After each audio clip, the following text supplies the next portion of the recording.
Hello friends, स्वागत है आपका हमारे यूट्यूब चैनल पर। और आज हम जो हिस्ट्री पुनरावलोकन है घटना चक्र का, उसका तीसरा लेसन वैदिक काल लेके आए हैं। उसके जो भी एग्ज़ाम में क्वेश्चन आए हैं, तो चलिए उसकी इस प्रैक्टिस स्टार्ट करते हैं। और अगर आपको वीडियो पसंद आ रहा हो तो प्लीज़ लाइक और सब्सक्राइब ज़रूर करिएगा। चलिए स्टार्ट करते हैं। सबसे पहला क्वेश्चन है, आर्य शब्द इंगित करता है, तो किसको इंगित करता है? ऑप्शन है नर जाति समूह को, यायावरी जन को, भाषा समूह को, या श्रेष्ठ वंश को। तो श्रेष्ठ वंश को इंगित करता है।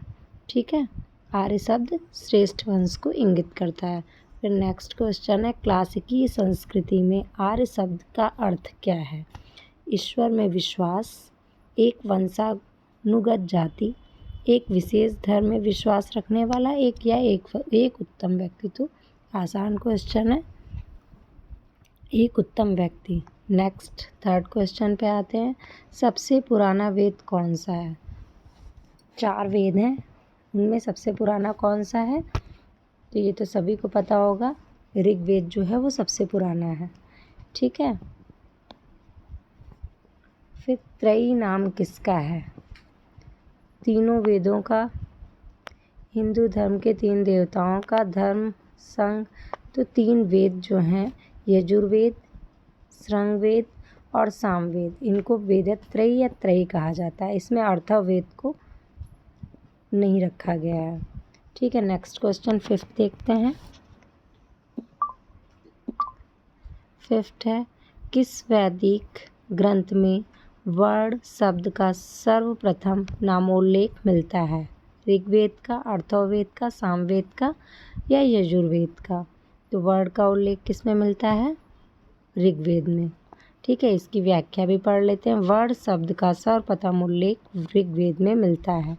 ऋग्वेद में वर्ण शब्द रंग के अर्थ में और कहीं कहीं व्यवसाय चयन के अर्थ में भी प्रयुक्त हुआ। आर्यों को गौरवर्ण तथा दासों को कृष्णवर्ण कहा गया है।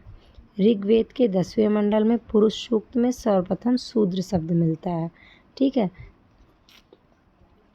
फिर नेक्स्ट क्वेश्चन है, वर्ण व्यवस्था से संबंधित पुरुष सूक्त मूलतः पाया गया है किसमें? अर्थवेद में, सामवेद में, ऋग्वेद में, या मनुस्मृति में? तो किस में पाया गया है? ऋग्वेद में पुरुष सूक्त। ठीक है, नेक्स्ट है मिलान वाला क्वेश्चन है ये, सुमेलित कीजिए अर्थवेद, ऋग्वेद और कौन सा है? नेक्स्ट क्वेश्चन पे आते हैं। 1 मिनट। यजुर्वेद है और सामवेद है। तो सामवेद जो है वो संगीत से संबंधित है। ठीक है, और यजुर्वेद जो है, यजुर्वेद संबंधित है बलिदान विधि से, ठीक है, या युद्ध से। और ऋग्वेद ईश्वर महिमा से संबंधित है। फिर अर्थवेद जो है वो जो आयुर्वेद या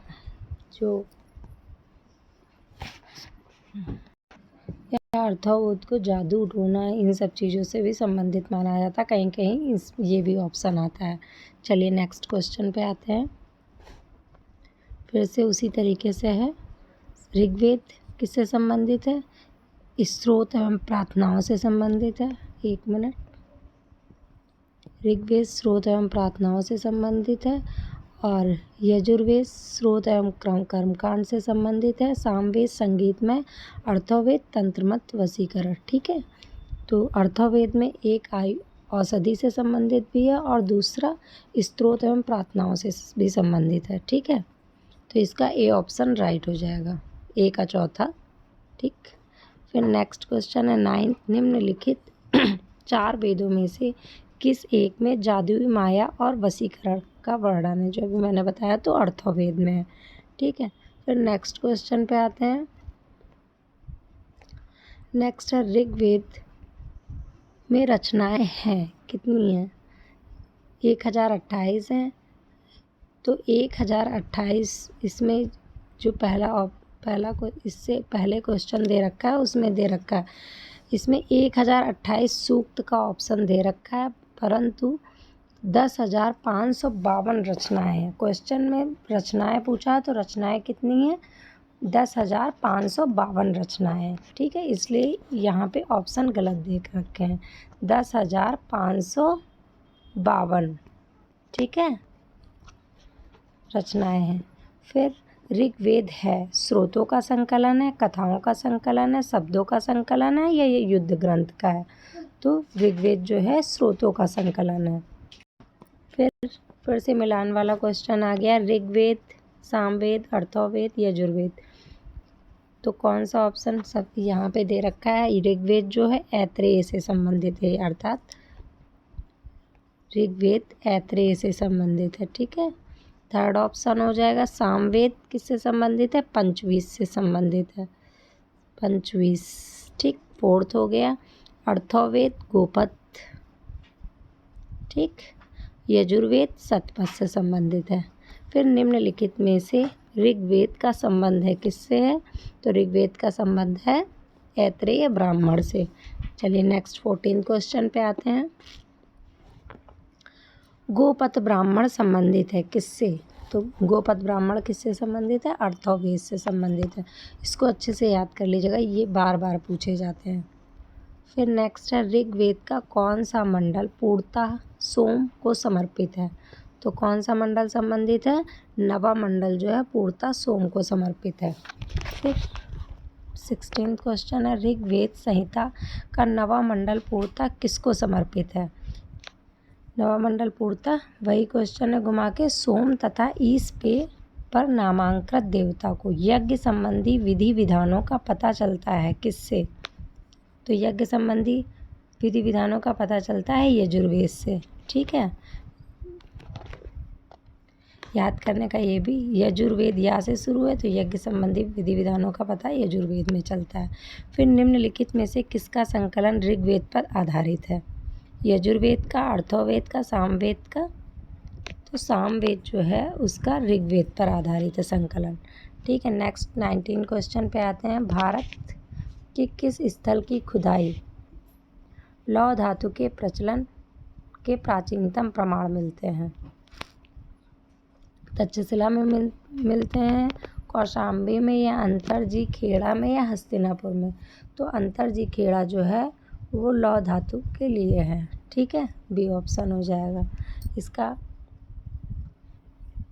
जो विवरण दे रखा है ये भी पढ़ लेते हैं। आई छत्र, अंतरजीकरण, खेड़ा, आलमगीरपुर, मथुरा, रोपड़, श्रावस्ती, काम्पिल्य आदि स्थलों की खुदाइयों से लौह युगीन संस्कृति के अवशेष प्राप्त हुए। अंतरजी खेड़ा से लौह धातु मल और धातु शोधन में प्रयुक्त होने वाली भट्टियां मिली हैं, जिनसे यह संकेत मिलता है कि यहाँ लौह धातु को गलाने का कार्य स्थानीय रूप से होता था। फिर उपनिषदों की पुस्तकें हैं धर्म पर, विधि पर, योग पर या दर्शन पर? तो उपनिषदों की पुस्तकें जो हैं वो दर्शन पर आधारित पुस्तकें हैं। उपनिषदों का मुख्य विषय क्या है? दर्शन है। ठीक है, फिर निम्नलिखित में से किस एक वैदिक साहित्य में मोक्ष की प्राप्ति मिलती है? ऋग्वेद में, परवर्ती संहिता में, ब्राह्मण में? तो ऋग्वेद, परवर्ती संहिता और ब्राह्मण में नहीं है, उपनिषदों में जो है वो मोक्ष की प्राप्ति के बारे में बताया गया है। ठीक है, डी ऑप्शन राइट हो जाएगा। फिर 23 क्वेश्चन नंबर पे आते हैं। 1 मिनट। 23 है आध्यात्म ज्ञान के विषय में नचिकेता और यम का संवाद किस उपनिषद में प्राप्त हुआ है? बृहदारण्यक उपनिषद में, छंदोग्य उपनिषद में या कंठोपनिषद में या केव उपनिषद में? तो ये देखिए कितनी बार आया है, IAS में भी आया है, UPPCS में भी आया है, LDA, UDA, उत्तराखंड PCS में भी आया है, तो ध्यान से देख लीजिएगा। फिर नचिकेता आख्यान का उल्लेख मिलता है, फिर से वही है, कंठोपनिषद में है। फिर उपनिषद काल के राजा अश्वपति शासक थे किसके? काशी के थे, केकय के थे, पांचाल के थे, विदेह के थे? केकय के थे। ठीक है, फिर नेक्स्ट क्वेश्चन है निम्नलिखित में से वैदिक साहित्य का सही क्रम क्या है? तो इसमें 2 ऑप्शन सही हो जाएंगे, वैदिक संहिताएं, ब्राह्मण, आरण्यक, उपनिषद, इसमें एक वैदिक संहिताएं, ब्राह्मण, आरण्यक, उपनिषद। ठीक है, चलिए फिर नेक्स्ट क्वेश्चन है, आरंभिक वैदिक साहित्य में सर्वाधिक वर्णित नदी कौन सी है? सिंधु है, शतद्री है, सरस्वती है, गंगा है। तो सिंधु जो है वो आधुनिक वैदिक में सबसे ज़्यादा थी। ठीक है, ये ऑप्शन इज राइट हो जाएगा। ठीक है, चलिए नेक्स्ट पे आते हैं। इसका डिस्क्रिप्शन भी पढ़ लेते हैं जो आंसर के बारे में दे रखा। सिंधु नदी का ऋग्वैदिक काल में सर्वाधिक महत्व था, इसी कारण इसका उल्लेख ऋग्वेद में सर्वाधिक हुआ। सिंधु नदी को इसके आर्थिक महत्व के कारण हिरण्यनी भी कहा गया है। ठीक है, फिर नेक्स्ट क्वेश्चन है 28, वैदिक नदी आस्किनी की पहचान निम्नांकित नदियों में से किस एक के साथ की जाती है? व्यास के साथ, रावी के साथ, चेनाब के साथ या झेलम के साथ? तो किसके साथ की जाती है? चेनाब के साथ। सी ऑप्शन राइट हो जाएगा। फिर ऋग्वेद में निम्नांकित किन नदियों का उल्लेख अफगानिस्तान के साथ आर्यों के संबंध सूचक में है? आस्किनी का है, परुशड़ी का है, कुंभा या कुर्मू का? तो कुंभा या कुर्मू का है। ठीक है, कुंभा को काबुल बोलते हैं और कुर्मू जो है वो कुर्रम और गोमती गोमल एवं सुवास्तु को स्वात नदियाँ अफगानिस्तान में बहती थी। इन नदियों का उल्लेख से स्पष्ट होता है कि आर्यों का अफगानिस्तान के साथ गहन संबंध था। फिर नेक्स्ट है, वैदिक नदी कुंभा का स्थान कहाँ पर निर्धारित हुआ? तो वही है अफगानिस्तान में। ठीक है, फिर नेक्स्ट क्वेश्चन है, कुंभा को क्या बोलते हैं? इसमें ये पूछा है कि कौन सी नदी को किस नाम से पहले बोलते थे। तो कुंभा जो है वो काबुल हो जाएगी। ठीक है, और फिर परुशड़ी में रा याद करने का एक ट्रिक है, इसमें रा है इसलिए रावी हो जाएगा। फिर शदानीरा गंडक को बोलते थे। ठीक, शतद्री सतलज। 1 मिनट। ठीक है, शतद्री जो हो जाएगी वो क्या हो जाएगी? शतद्री सतलज। ठीक है, चलिए नेक्स्ट क्वेश्चन पे आते हैं 32। यहाँ पे देख लीजिए, कुंभा जो है कुंभा को काबुल बोलते हैं, परुशड़ी रावी, शदानीरा गंडक और शतद्री या शतद्री को सतलज बोलते हैं। ठीक है, वर्ड को देख के याद करना आसान है। ठीक है, चलिए नेक्स्ट क्वेश्चन पे आते हैं। निम्नलिखित में से कौन सी प्रथा चतुष्टय वेदोत्तर काल में प्रचलित हुई है? धर्म, अर्थ। तो इसमें 2 ऑप्शन राइट हो जाएंगे। कौन से 4 वो थे? धर्म, अर्थ, काम, मोक्ष। और फिर ब्रह्मचर्य, गृहस्थ, वानप्रस्थ या संन्यास। ठीक है, फिर चलिए नेक्स्ट क्वेश्चन पे आते हैं। धर्म तथा रीत भारत की प्राचीन वैदिक सभ्यता। ये IAS लेवल का क्वेश्चन। नेक्स्ट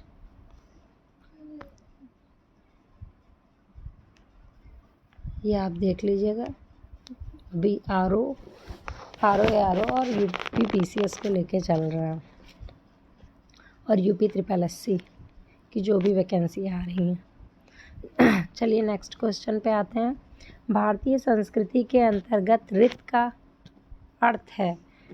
तो ऋत का अर्थ क्या है? ऋत जो प्राकृतिक नियम आते थे, जो नेचुरल सिस्टम थे, उनको क्या ऋत के अंतर्गत रखा गया है। ठीक है, इसका जो क्वेश्चन के बारे में विवरण दे रखा है वो भी देख लेते हैं। ऋग्वेद में हमें धर्म के अतिरिक्त दूसरा शब्द ऋत मिलता है। देवताओं का संबंध ऋत विश्व के नैतिक भौतिक व्यवस्था माना गया है। ऋग्वेद में इसका वर्णन है। सृष्टि के आदि में सर्वप्रथम ऋत की उत्पत्ति हुई थी। ऋत के द्वारा विश्व में सुव्यवस्था के प्रति स्थापित होती है या विश्व की व्यवस्था का नियामक है। फिर नेक्स्ट क्वेश्चन है, निम्नलिखित वैदिक देवताओं में से किसे उनका पुरोहित माना जाता है? अग्नि को, बृहस्पति को, घोष को या इंद्र को? तो किसे माना जाता था पुरोहित? बृहस्पति को माना जाता था। ठीक है, फिर नेक्स्ट क्वेश्चन है, निम्नलिखित में से कौन वह ब्रह्मवादिनी थी जिसने कुछ वेदों की रचना की थी? तो वो कौन थी? लोपामुद्रा थी।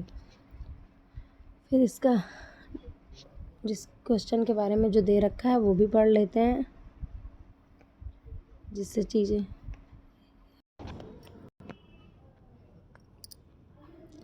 ठीक है।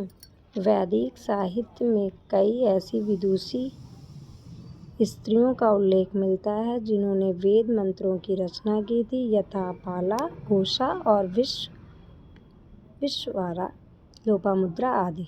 ठीक है, चलिए नेक्स्ट क्वेश्चन पे आते हैं। ऋग्वैदिक काल में निष्क शब्द का प्रयोग एक आभूषण के रूप में था, किंतु परवर्ती काल में उसका प्रयोग इस अर्थ में हुआ। ऑप्शन है शस्त्र, कृषि औजार, लिपि, सिक्का। तो क्या हो जाएगा? निष्क एक चांदी के रूप में था और सिक्का इसका सही हो जाएगा। ठीक है, नेक्स्ट क्वेश्चन पे आते हैं। ऋग्वैदिक काल में निष्क किस अंग का आभूषण था? तो किसके था? गले का था। और निष्क जो है वो सोने का था। जो आगे भी मैंने बोल दिया था वो सॉरी गलत था। ठीक है, निष्क किसका बने होते थे? वो सोने की, स्वर्ण की मुद्रा थी। प्राचीन भारत में निशाका जाने जाते थे। स्वर्ण आभूषण गाय या तांबे के सिक्के या चांदी के सिक्के तो स्वर्ण आभूषण के रूप में जाने जाते थे।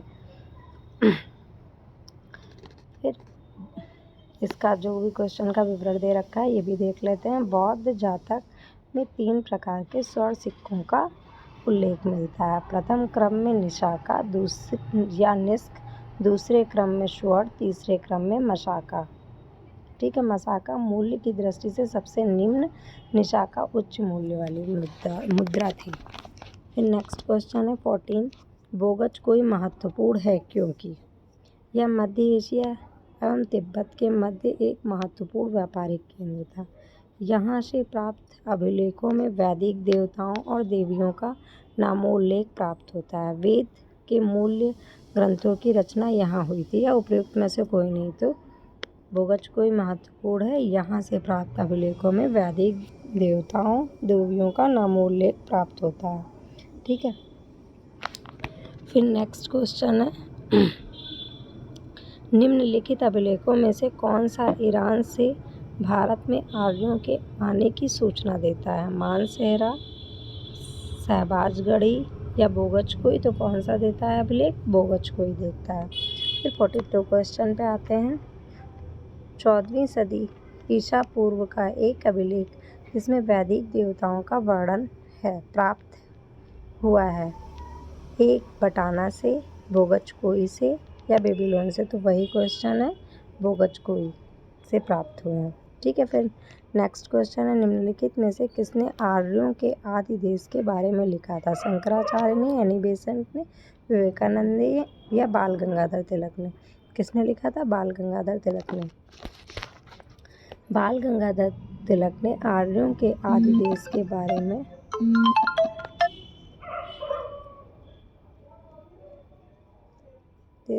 में लिखा था। तिलक ने यह मत व्यक्त किया था कि आर्यों का आदि देश उत्तरी ध्रुव था, किंतु तिलक का यह मत इतिहासकारों में मान्य है।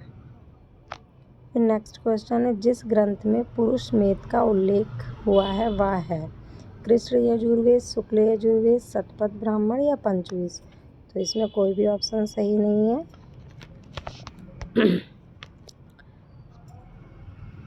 इसका डिस्क्रिप्शन पढ़ लेते हैं। पुरुष मेद एक प्रमुख यज्ञ है। ठीक है, इसके सारे ऑप्शन सही हैं। ठीक है, जो भी ऑप्शन दे रखे हैं सब सही हैं, इसीलिए किसी एक को नहीं चुना जा सकता। पुरुष मेद एक प्रमुख यज्ञ है।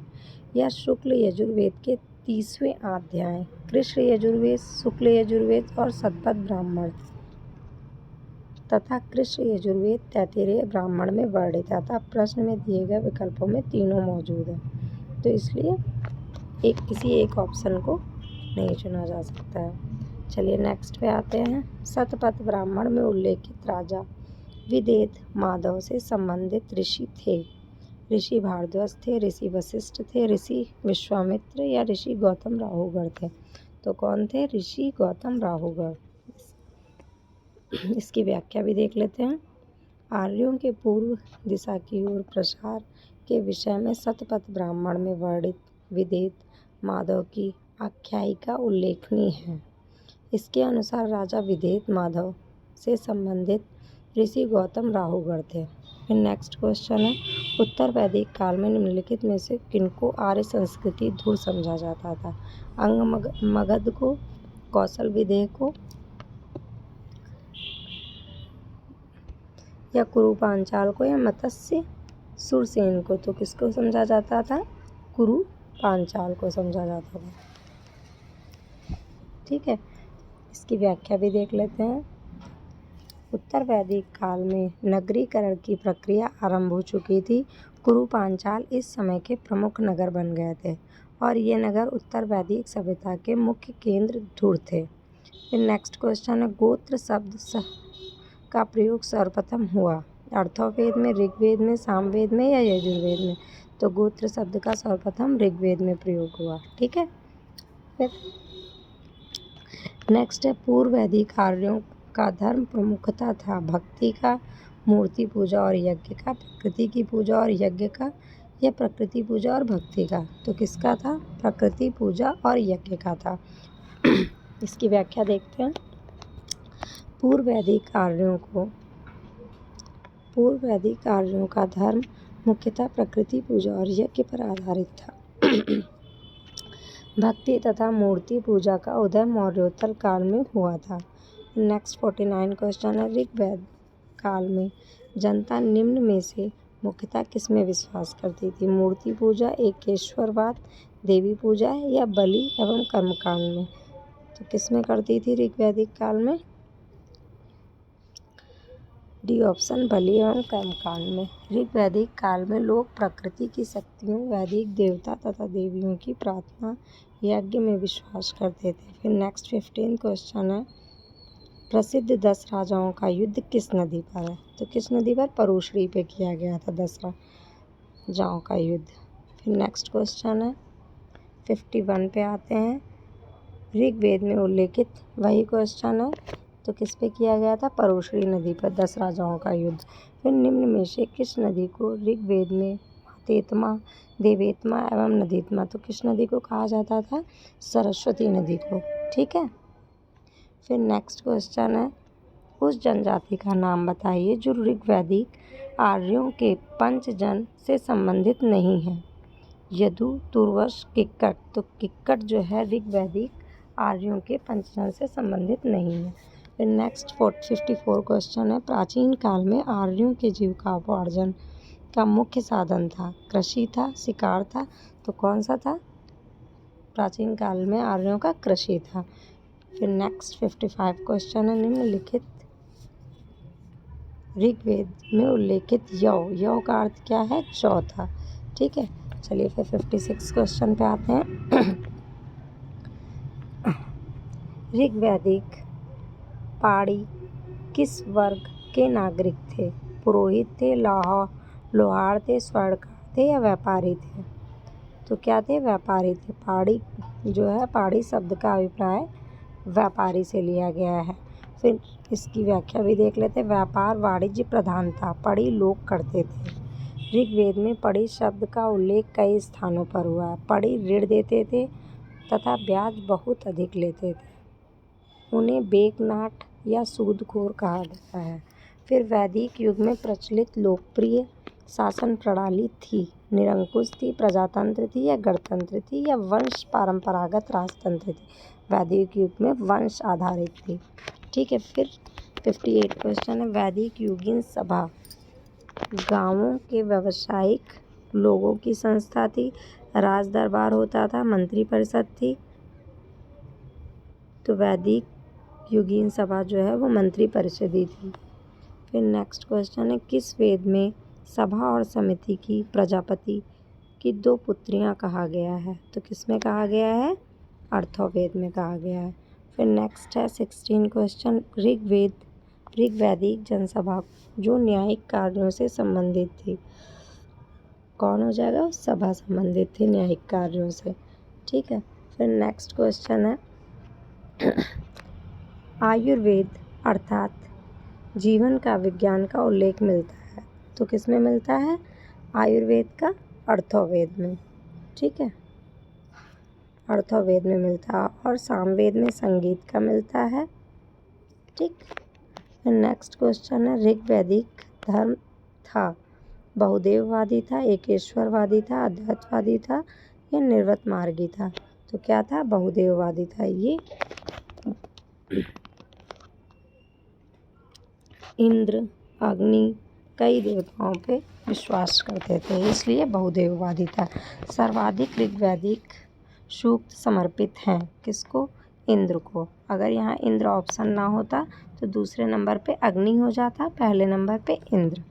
फिर नेक्स्ट क्वेश्चन है, निम्नलिखित में से किसे ऋग्वेद में युद्ध देवता समझा जाता था? तो युद्ध देवता किसको समझा जाता था? इंद्र को समझा जाता था। ठीक है, चलिए नेक्स्ट पे आते हैं। 65 क्वेश्चन नंबर 65 है,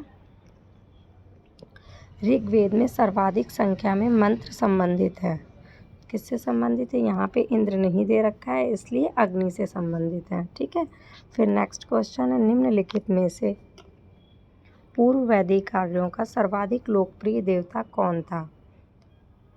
वरुण थे, विष्णु थे, रुद्र थे या इंद्र थे? तो कौन थे? इंद्र थे। फिर नेक्स्ट क्वेश्चन है, वैदिक देवता इंद्र के विषय में निम्नलिखित कथनों पर विचार कीजिए तथा नीचे दिए गए कूट से सही उत्तर चुनिए। झंझावात के देवता थे, तो इंद्र के विषय में ये झंझावात के देवता थे और वर्षा के देवता थे। फिर नेक्स्ट क्वेश्चन पे आते हैं, 68 है, वैदिक देवमंडल में निम्न में से कौन सा देवता युद्ध का देवता माना जाता था? तो कौन सा माना जाता था? इंद्र को माना जाता था। वही क्वेश्चन है। ठीक है, फिर नेक्स्ट क्वेश्चन है 69, 800 से 600 ईसा पूर्व का काल किस युग से जुड़ा है? ब्राह्मण युग से, सूत्र युग से, रामायण युग से या महाभारत युग से? तो किससे जुड़ा है? ब्राह्मण युग से जुड़ा है। गायत्री मंत्र किस पुस्तक में मिलता है? उपनिषद में मिलता है, भगवद गीता में मिलता है, ऋग्वेद में मिलता है या यजुर्वेद में मिलता है? तो गायत्री मंत्र जो है वो ऋग्वेद में मिलता है और इसकी रचना किसने की थी? विश्वामित्र ने की थी। फिर गायत्री मंत्र के नाम से प्रसिद्ध मंत्र सर्वप्रथम किस ग्रंथ में मिलता है? वही है, ऋग्वेद में मिलता है। फिर नेक्स्ट, गायत्री मंत्र की रचना किसने की थी? तो विश्वामित्र ने की थी। ठीक है, फिर नेक्स्ट क्वेश्चन पे आते हैं। नेक्स्ट है, सर्ग, प्रतिसर्ग, वंश, मनवांतर और वंशानुचरित संकेतक हैं वेदों के, पुराणों के, उपनिषदों के या सूत्रों के? तो किसके हैं? सर्ग, प्रतिसर्ग, वंश, मनवंतर पुराणों के हैं। ठीक है,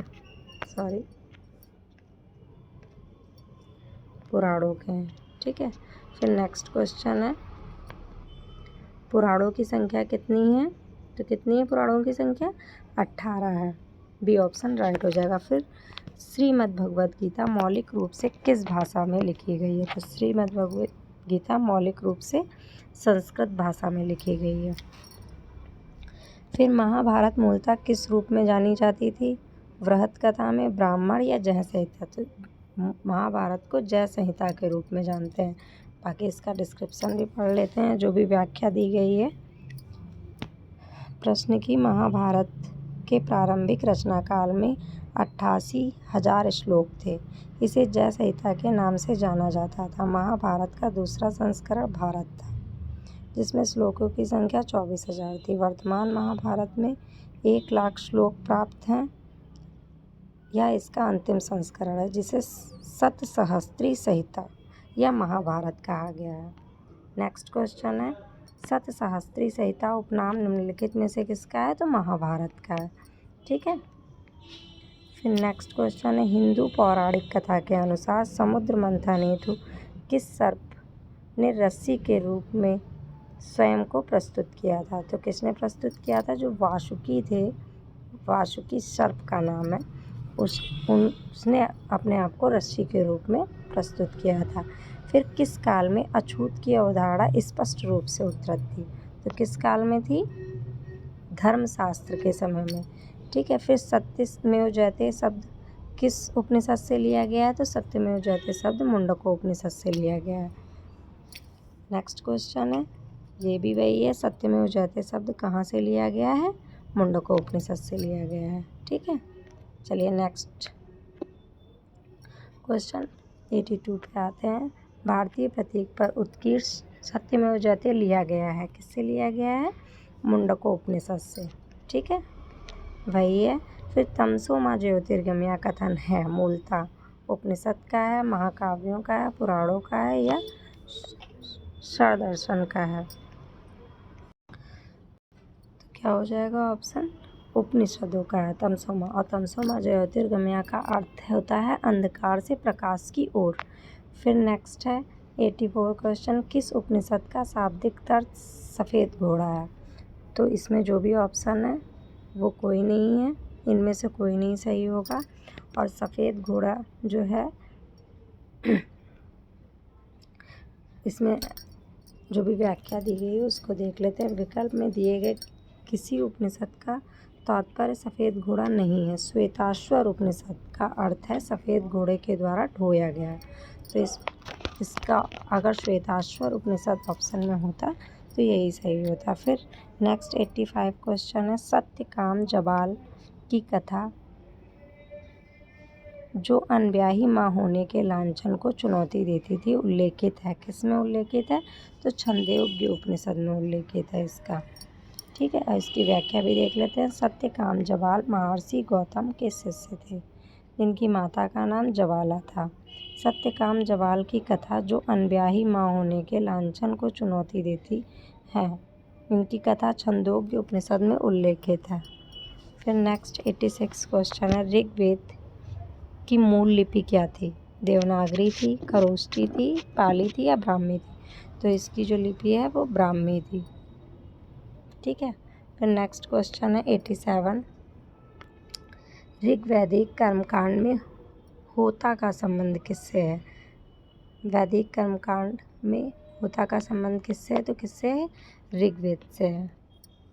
ठीक है, ए ऑप्शन राइट हो जाएगा। फिर 88 क्वेश्चन है, अवेस्ता और ऋग्वेद में समानता अवेस्ता किस क्षेत्र से संबंधित है? भारत से, ईरान से, इज़राइल से या मिस्र से? तो ईरान से संबंधित है। इसकी व्याख्या भी देख लेते हैं। अवेस्ता और ऋग्वेद दोनों भाषिक समानताओं आर्यों की सभ्यता से संबंधित माने जाते हैं। अवेस्ता ईरान के क्षेत्र से संबंधित है। फिर 89 क्वेश्चन है, वैदिक काल में जिस जानवर को अगन्या कहा माना गया है उसको कहा जाता था? गाय को कहा जाता था। ठीक है, नेक्स्ट है ऋग्वेद में अगन्या का प्रयोग फिर से वही है गाय के लिए। ऋग्वेद में कई परिच्छेदों में प्रयुक्त अगन्य शब्द किसके लिए प्रयोग किया गया है? गाय के लिए प्रयोग किया गया है। चलिए आज इतना ही रखते हैं। बाकी वीडियो पसंद आए वो तो लाइक और सब्सक्राइब ज़रूर करिएगा। Thank you.